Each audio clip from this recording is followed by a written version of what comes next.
नमस्कार दोस्तों, मेरा नाम है अतुल श्रीवास्तव और स्वागत है आपका नेक्सस जीएस में। जैसा आप सभी लोगों को पता है कि आपका समीक्षा अधिकारी का एग्ज़ामिनेशन है 27 जुलाई 2025 को और ये कैंसिल हुआ। उसके बाद अब री एग्ज़ामिनेशन हो रहा, कई पार्ट्स में आपका कटने के बाद अब फाइनली 27 जुलाई 2025 को डेट आ गई है कि 27 जुलाई 2025 को एग्ज़ामिनेशन आपका होगा। 60 प्रश्नों की इसमें हिंदी आती है। 60 प्रश्न ही डिसाइड करते हैं कि आपका समीक्षा अधिकारी में होगा या नहीं होगा। ठीक है, मेहनत आपको ऐसी करनी है कि इन 60 प्रश्नों में कम से कम 55 प्रश्न आपको गेन करने हैं। चलिए शुरुआत कर देते हैं टेस्ट पेपर की। तो पहला क्वेश्चन है अल्पसंख्यक। अल्पसंख्यक का विलोम क्या होता है? अल्पसंख्यक का जो विलोम है वो आपका बहुसंख्यक है। उत्कर्ष के विलोम के बारे में बात करें, उत्कर्ष का जो विलोम होगा वो आपका अपकर्ष होगा। अपेक्षा के बारे में बात करें तो अपेक्षा का विलोम क्या होगा? 4 ऑप्शन है, उपेक्षा, इच्छा, आकांक्षा और चाह। तो अपेक्षा का जो विलोम होगा वो क्या होगा? ये होगा उपेक्षा। आदान का विलोम बारे में बात करें तो आदान का जो विलोम होगा वो क्या होगा? प्रदान होगा। इहलोक का जो विलोम होगा वो क्या होगा? परलोक होगा। कनिष्ठ का जो विलोम होगा वो क्या होगा? तो कनिष्ठ का जो विलोम होगा वो आपका क्या होगा? वरिष्ठ होगा। गुण का क्या होगा? गुण का जो होता है वो अवगुण होता है। नेक्स्ट है स्थिर के बारे में बात करें तो अस्थिर हो सकता है, चलायमान हो सकता है, गतिशील हो सकता है। चारों सही हैं, मतलब डी ऑप्शन इसका सही होगा। स्वार्थ का विलोम क्या होगा? स्वार्थ का जो होगा वो आपका परमार्थ होगा। हर्ष के बारे में बात करें तो हर्ष का विषाद होता है। अब आ जाते हैं हम लोग पर्यायवाची पे। तो किरण का पर्यायवाची शब्द क्या होगा? किरण का जो पर्यायवाची शब्द क्या होगा? रश्मि, तम, अंधकार, रात्रि। तो इसमें क्या होगा? इसमें होगा रश्मि। किरण का जो पर्यायवाची होता है रश्मि होता है। गंगा का पर्यायवाची शब्द नहीं है। अब इसमें अगर आपको गंगा का पर्यायवाची आता होगा तभी आप कर पाएंगे। भागीरथी गंगा का ही है, मंदाकिनी भी गंगा का ही है, कालिंदी जो है वो आपका गंगा जी का नहीं है।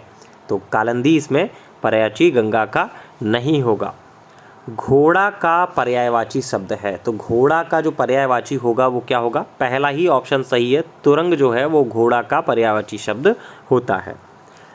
चंद्रमा का पर्यायवाची शब्द नहीं है। इसमें से क्या है जो चंद्रमा का पर्यायवाची शब्द नहीं है? तो कौन सा है? शशि भी है, राकेश भी है, निशाचर भी है। मार्तंड जो है वो चंद्रमा का पर्यायवाची नहीं है। पक्षी का पर्यायवाची शब्द है, तो इसमें पक्षी का जो पर्यायवाची शब्द कौन सा है? विहग, उरग, भुजंग, व्याल। तो पक्षी का जो पर्यायवाची है उसमें से आपका कौन सा नहीं, कौन सा है? विहग है। जंगल का पर्यायवाची शब्द नहीं है। ध्यान देने वाली बात ये होती है कि कहीं पे क्वेश्चन में आता है पर्यायवाची शब्द है, कहीं पे पर्यायवाची शब्द नहीं है। कभी कभी होता ये है कि बहुत बार ऐसा हुआ है कि आप पेपर देने जाते हैं, वहाँ पे आपने ये ध्यान से चीज़ें नहीं पढ़ी कि पर्यायवाची शब्द नहीं है लिखा हुआ था। ठीक है, तो 1 नंबर मिस हो जाता है और 1 नंबर से आप सचिवालय और आयोग कहीं पे भी पहुंच सकते हैं। पोस्टिंग भी इधर उधर हो सकती है, सिलेक्शन भी इधर उधर हो सकता है। तो कुल मिलाकर बहुत ध्यान से हर एक क्वेश्चन को आपको देखना है। तो जंगल का पर्यायवाची शब्द नहीं है। इसमें कौन सा नहीं है? वन जंगल का है, कानन जंगल का है, विपिन जंगल का है, शहर। देखिए आसान सा ऑप्शन था कि शहर जो है वो जंगल का पर्यायवाची नहीं है। मनुष्य का पर्यायवाची शब्द है, तो इसमें से मनुष्य का क्या है? नर जो होता है वो मनुष्य का ही पर्यायवाची शब्द है। सागर का पर्यायवाची शब्द नहीं है। इसमें से कौन सा है जो सागर का पर्यायवाची नहीं है? उदधि होता है, सिंधु होता है, वारधि होता है, सरिता जो है वो नदी का होता है, सागर का नहीं होता है। देखिए ये हिंदी का जो टेस्ट सीरीज़ स्टार्ट की गई है नेक्सस जीएस के प्रोफाइल पर, सुबेरे 8 बजे डेली प्रतिदिन सुबह 8 बजे नेक्सस जीएस के पब्लिक टेलीग्राम चैनल पर, पब्लिक जो यूट्यूब चैनल है उस पर और पब्लिक जो फेसबुक चैनल है उस पर, दोनों पर अपलोड की जाएगी सुबह 8 बजे। 8 बजे आप डेली इस टेस्ट पेपर को सॉल्व कर सकते हैं। तो सागर का पर्यायवाची शब्द नहीं है। कौन सा नहीं है? सरिता जो है वो सागर का पर्यायवाची नहीं है। सोना का पर्यायवाची शब्द है, इसमें से सोना का कौन सा पर्यायवाची है? पहला जो होगा वो स्वर्ण, सोना का ही पर्यायवाची है। शिक्षक का पर्यायवाची शब्द नहीं है, तो शिक्षक का इसमें पर्यायवाची शब्द कौन सा नहीं है? तो अध्यापक, गुरु, आचार्य, चिकित्सक। ऑब्वियस सी बात है चिकित्सक जो है वो आपका इसका नहीं है। नेक्स्ट है, अब आ जाते हैं हम लोग तद्भव तत्सम आ गया। निम्नलिखित में कौन सा शब्द तद्भव है? तो कर्पूर, अग्नि, भ्रमर, ये तीन के तीनों आपका तत्सम है। भंवरा जो है वो आपका तद्भव है।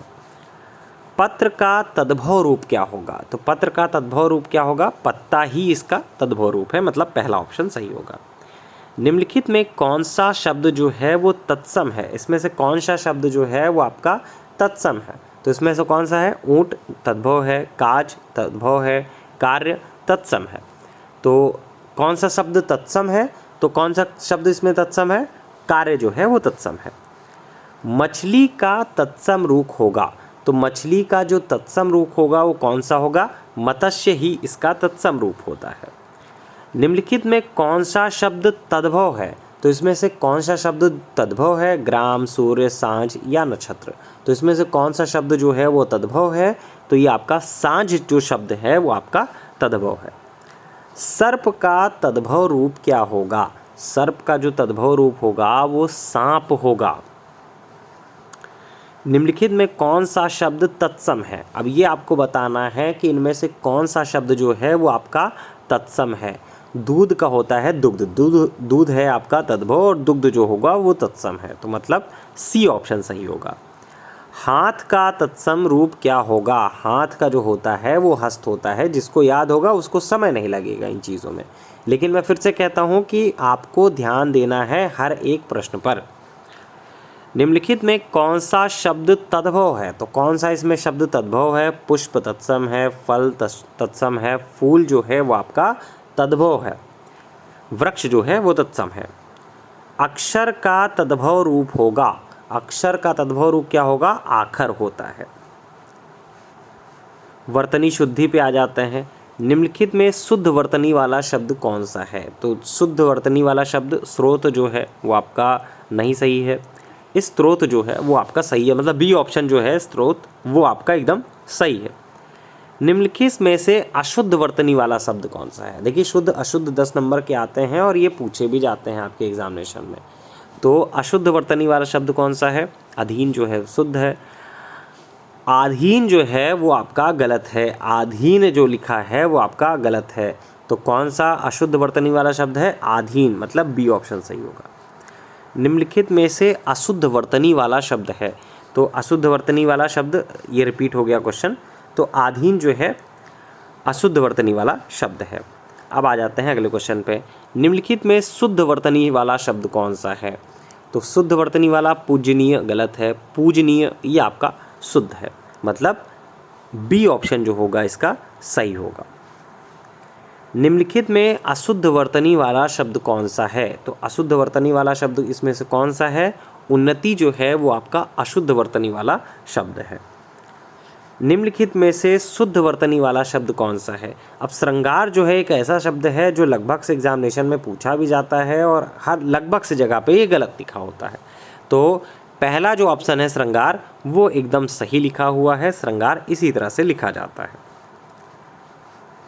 निम्नलिखित में से अशुद्ध वर्तनी वाला शब्द कौन सा है? तो अशुद्ध वर्तनी वाला कौन सा है? आशीर्वाद सही है, आशीर्वाद ये आपका सेकंड जो है वो आपका गलत होगा, प्रामाणिक और व्यवहारिक सही है। निम्नलिखित में शुद्ध वर्तनी वाला शब्द कौन सा है? तो शुद्ध वर्तनी इसमें कौन सा है? उत्तरदायी, पहला तो गलत है, उत्तरदायी ये सही है, सेकंड ऑप्शन इसका सही हो जाएगा। निम्नलिखित में अशुद्ध वर्तनी वाला शब्द कौन सा है? तो इसमें से अशुद्ध वर्तनी वाला शब्द कौन सा है? आवश्यकता तो सही है, आविष्कार, आविष्कार नहीं होता है, आविष्कार होता है, तो यही आपका गलत हो गया, जो बी ऑप्शन है वो आपका गलत हो गया, आविष्कार। निम्नलिखित में शुद्ध वर्तनी वाला शब्द कौन सा है? ये बहुत बार आपके एग्जामिनेशन में पूछा भी गया है कि शुद्ध, इसमें कवित्री के बारे में पूछा जाता है, तो कवयित्री होता है, मतलब सी ऑप्शन इसका सही होगा। अशुद्ध वर्तनी वाला शब्द इसमें से कौन सा है? तो शुद्ध अशुद्ध से मैंने बताया 10 ही क्वेश्चन पूछे जाते हैं, तो लेकिन मैंने 20 क्वेश्चन लिए हैं जिससे कि आपका जो शुद्ध अशुद्ध वाले क्वेश्चन है उसमें एक भी क्वेश्चन आपके गलत ना हो। तो निम्नलिखित में अशुद्ध वर्तनी वाला शब्द कौन सा है? तो अशुद्ध वर्तनी वाला शब्द कौन सा है? सम्मान। 2 बार आधा माँ लगा हुआ है तो ये आपका गलत हो जाएगा। पहला वाला सही है, प्रसन्न भी सही है, पर्याप्त भी सही है। तो अशुद्ध वर्तनी वाला शब्द कौन सा है? सी, बी, सेकंड ऑप्शन। मतलब निम्नलिखित में से शुद्ध वाक्य बताइए। तो शुद्ध वाक्य इसमें से आपको बताना है। वह खाना खा लिया, ये गलत है। उसने खाना खा लिया है, ये एकदम सही है। निम्नलिखित में से अशुद्ध वाक्य क्या है? तो इसमें से अशुद्ध वाक्य बताइए। तुम और मैं बाजार जाएंगे, तुम और मैं बाजार जाएंगे, सही है। मैं और तुम बाजार जाएंगे, ये आपका गलत है। मैं और तुम बाजार जाएंगे, ये आपका अशुद्ध है। निम्नलिखित में शुद्ध वाक्य है, कौन सा इसमें से शुद्ध वाक्य है? यह मेरी पुस्तक है, सही है। पहला ही सही हो गया, आगे देखना ही नहीं है। निम्नलिखित में से अशुद्ध वाक्य है, तो इसमें से अशुद्ध वाक्य कौन सा है?